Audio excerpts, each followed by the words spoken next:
So in the fall of 2014, we attempted a long motorcycle ride to Hyder, Alaska, which didn't pan out. My 950 ended up breaking down and needing a full engine rebuild. So after we had a rescue attempt with a overloaded 1190 and 2,000 kilometers of driving to get the truck, I was feeling pretty bummed out that I had no bike. But my good buddy Rod here, being the nice guy that he is, told me he had an opportunity for us to go camping via helicopter. So I mean, who could turn that down? So this video is just kind of outlining that adventure. You recognize this truck, or? Apartment. These two big rings. This big ring opens it. You know what? I mean, you guys, I don't expect you guys to remember everything, but just fire that in the back there. Right on. Yeah. Cool. And then I'll show you how it closes. Yeah, we can throw this right up that way. There you go. You guys do travel light. We try to. You got beer bangers or? Oh yeah. And spray? Yep, we got spray. Okay. I like to know if it's not on your personal, it can be in the back here. Yeah. But not on your side. Yeah, no. Cockpit, I understand for sure. Right on. That would not go well if a can punctured or something like that. Where's the pilot? I don't know. He can't see. Yeah. Hey. Our transportation for the evening. So, what you got?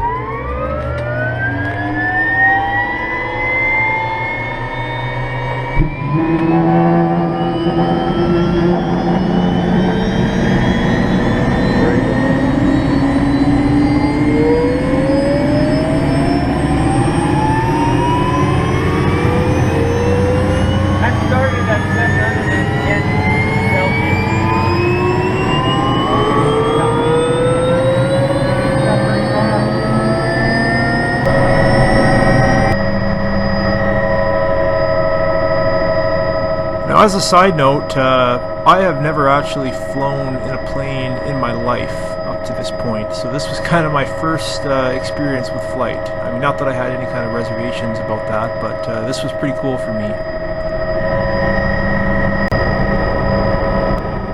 So our destination for this trip was going to be the Clear Creek Hot Springs up East Harrison Forestry Service Road.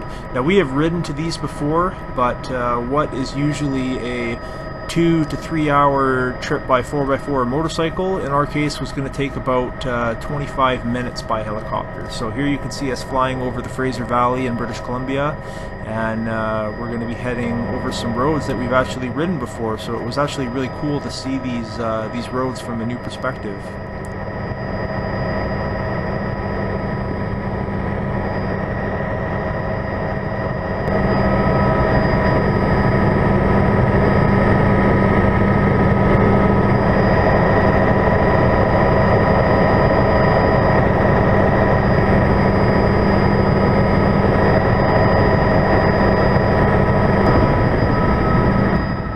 Now, by this point, I kind of recognized the area, and I saw that we were getting close. Now, I am not a helicopter pilot, and I have no idea what's kind of involved in landing one of these things, but our pilot seemed to know what he was doing, and like a champ, he put us down for our landing.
blinking red, right?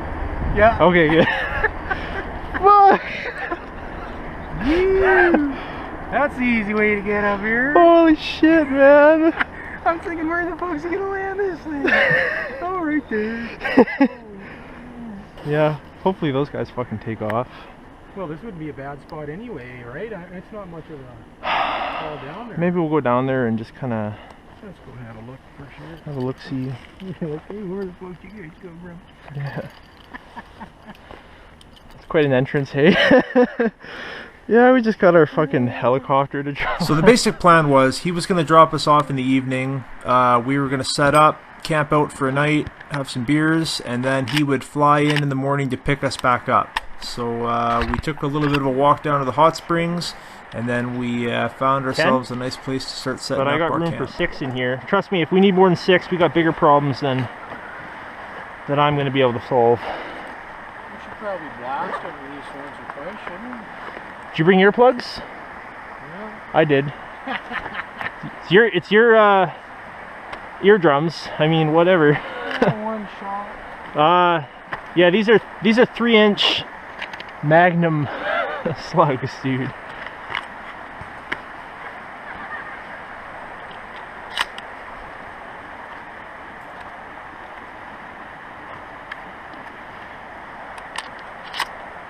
Alternating buck and slugs. Should handle it there. Yeah. You can look any little traces.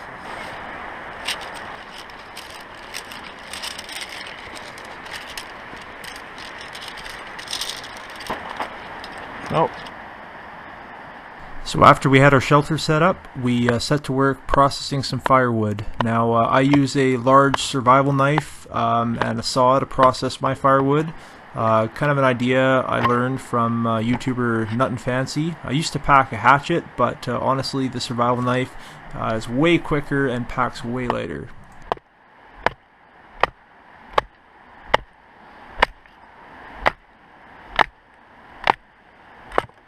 That'll work. That'll do. Stop raining like a top of beer. I got a bag. We can keep them cool in the water if need be. But you're saying that one that you got. I got 4 that are good, so I don't know what state yours are in.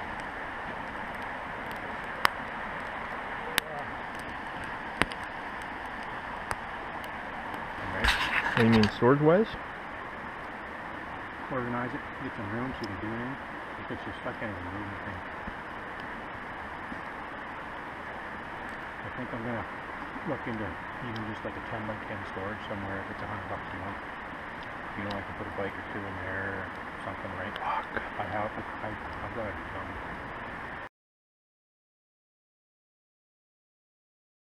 So in the morning we packed up and went back to our rendezvous point, but by this point the weather had rolled in, the air was thick with mist, and we were starting to have our doubts that our pilot was going to be able to fly in there and pick us up.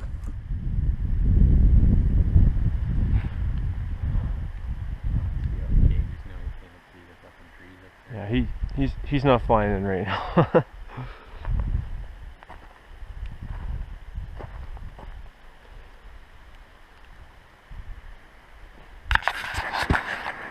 Now we of course had a very loose contingency plan for if this were to happen. We had notified people where we were, and we were also kind of banking on our trusty pilot there to let people know as well. So the area we were in is accessible by road with some time. A little red light So we flashing just there. kind of set to work keeping busy, making a basic shelter, trying to start a fire, just trying to keep ourselves occupied until rescue was hopefully going to arrive.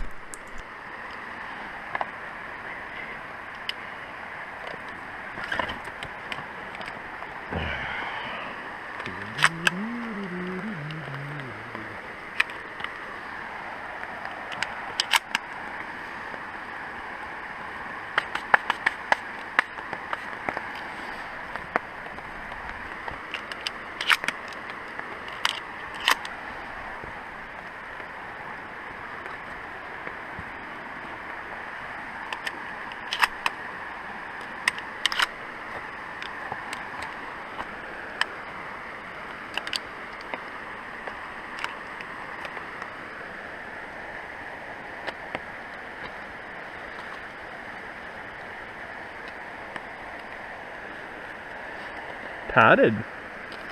Oh, yeah.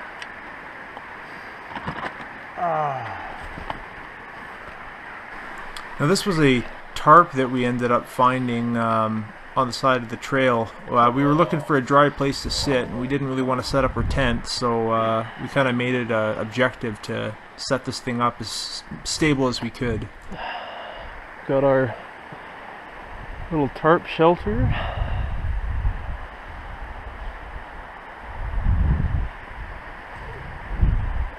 I want my money. I want my money. You got water, you got shelter, you got like granola bars, that's food. It's the basic necessities of life right there.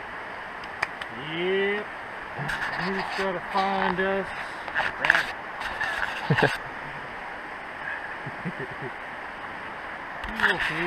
Deer.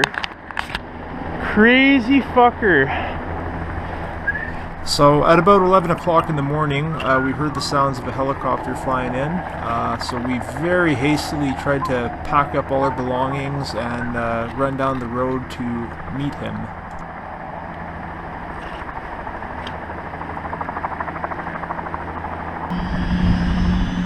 And it was in fact our pilot, but the bad news was he wasn't able to fly his survey crew out to where they needed to be, so there were no seats left on the helicopter to take us back with.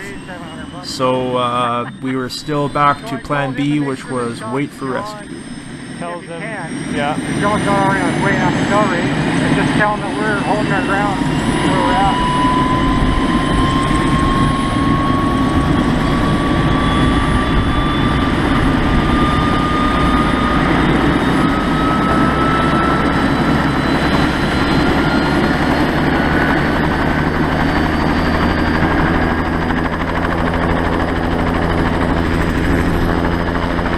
So it kind of sucked watching our ride fly away, but there was nothing for us to do but head back to our little camp and get back to work on the fire.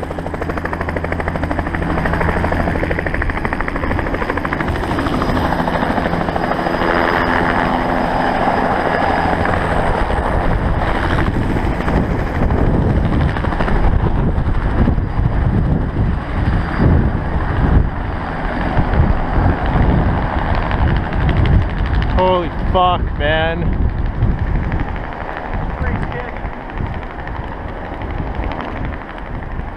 It's like watching the last chopper out of Nam, hey? Now by this point my GoPro ran out of batteries. Suffice to say we were rescued. Now on the subject of the 950 engine, basically what happened is an oil jet in the bottom end of the motor backed itself out, causing a loss of oil pressure, which caused a whole bunch of noise, which made me just shut the bike down to avoid any further damage. So after a huge saga trying to find a dealership in Canada able to do the work, I didn't.